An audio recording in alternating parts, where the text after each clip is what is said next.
A lot of manga, especially in the new generation, receive crazy increases to their popularity, viewership, and of course sales from a really good anime adaptation that provides the story in a new medium for people to enjoy and ultimately crave more, which leads them straight back to the source. We've seen it time and time again last year with series like Spy Family or Chainsaw Man that just spread like wildfire all across socials like Twitter and TikTok. And along with that group, the series that this video is all about had a huge blow up in popularity to the point where nobody could even escape the name and story, toppling the manga sales with no difficulty whatsoever. The manga is of course none other than Blue Lock, and this football story is trampling on these new gen manga and is spurring a massive craze with interest, confusion, and of course unparalleled levels of fucking hype. I remember seeing the trailer for Blue Lock about a year ago with some friends, and the concept seemed interesting, but I wasn't too keen on checking out the manga from jump, so I decided to wait for the anime. And lo and behold, the anime drops and it was cool. I watched a few episodes and the story seemed pretty interesting. And this was right around the time where Japan was going crazy, beating Germany and Spain, making non-anime fans say the Blue Lock project is real. So I said fuck it, I'ma pick up the manga from here and see how it goes. And my god, it was surprisingly one of the most enjoyable manga experiences I've ever had.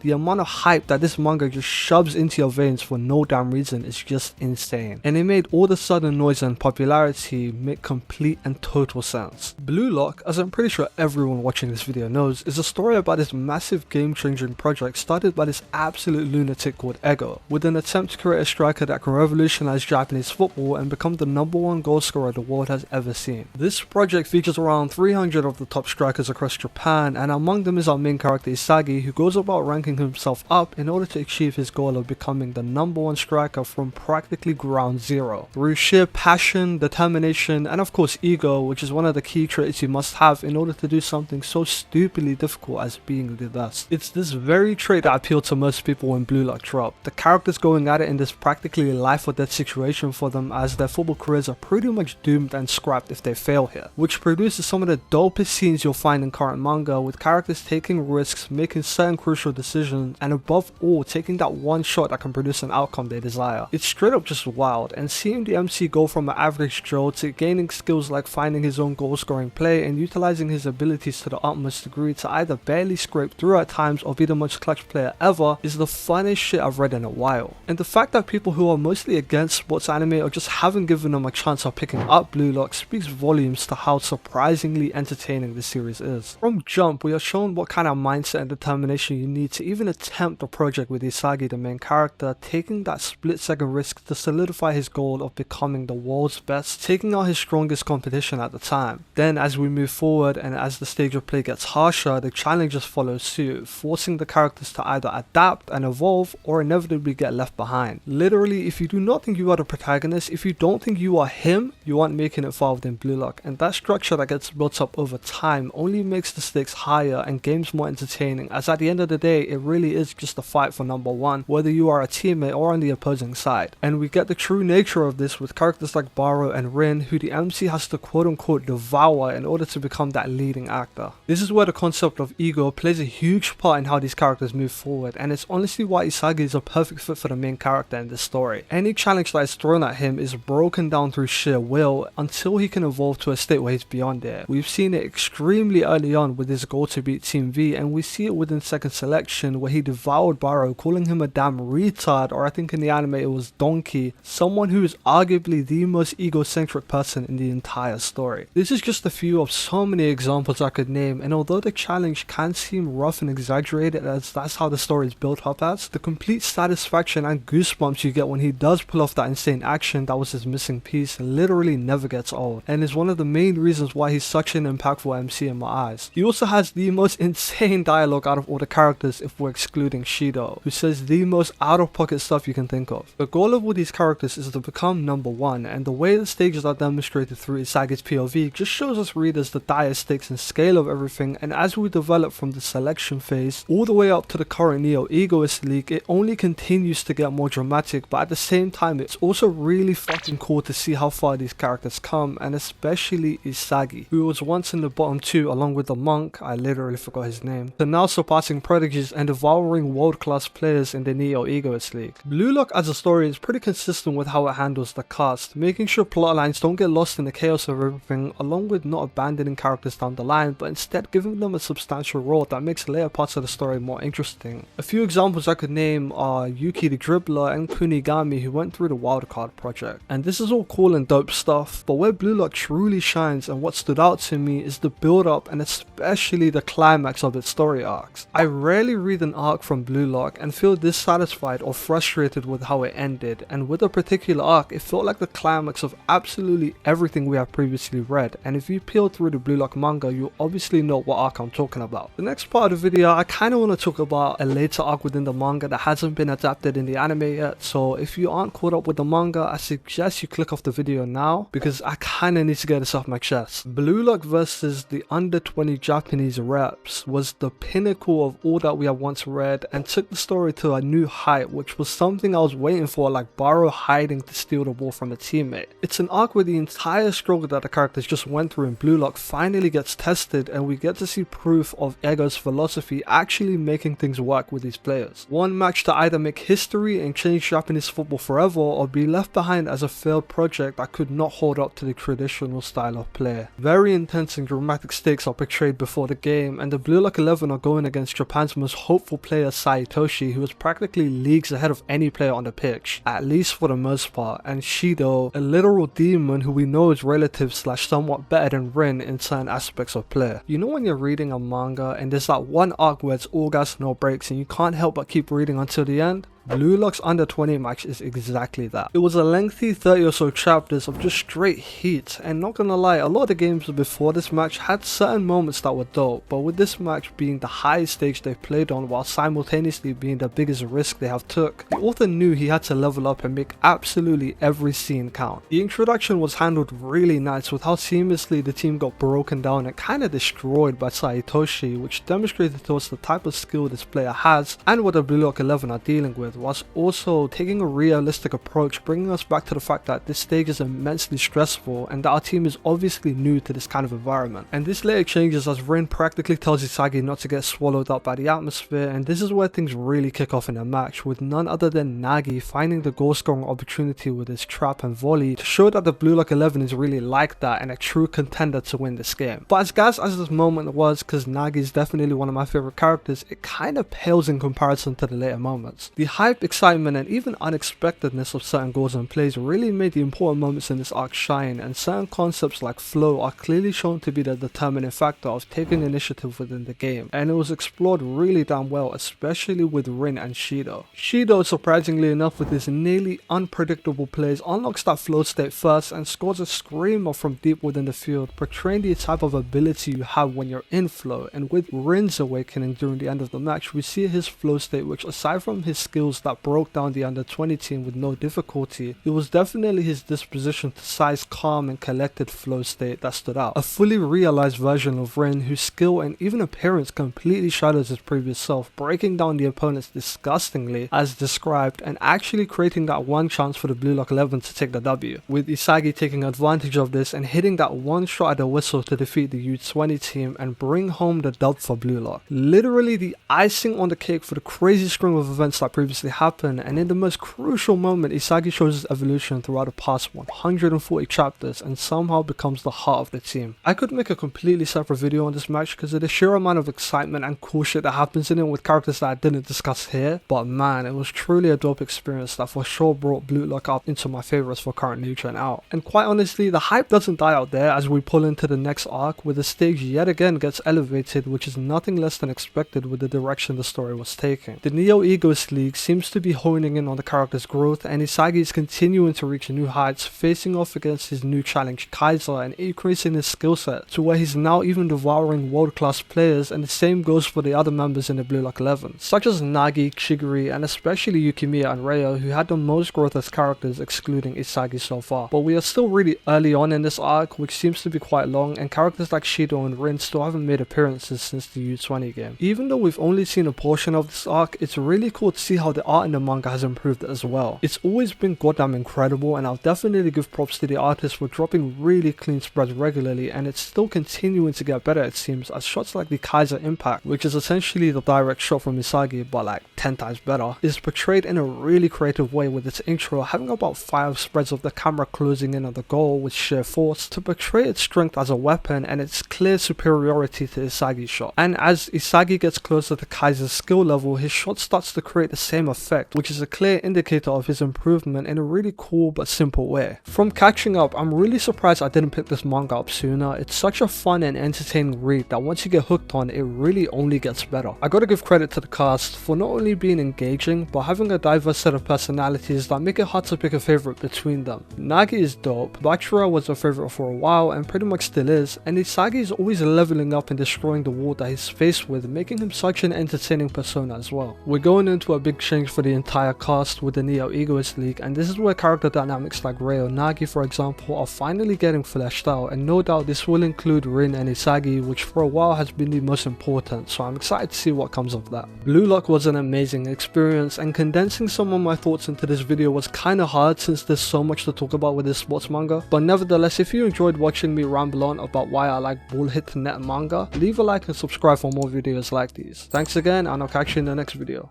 Peace.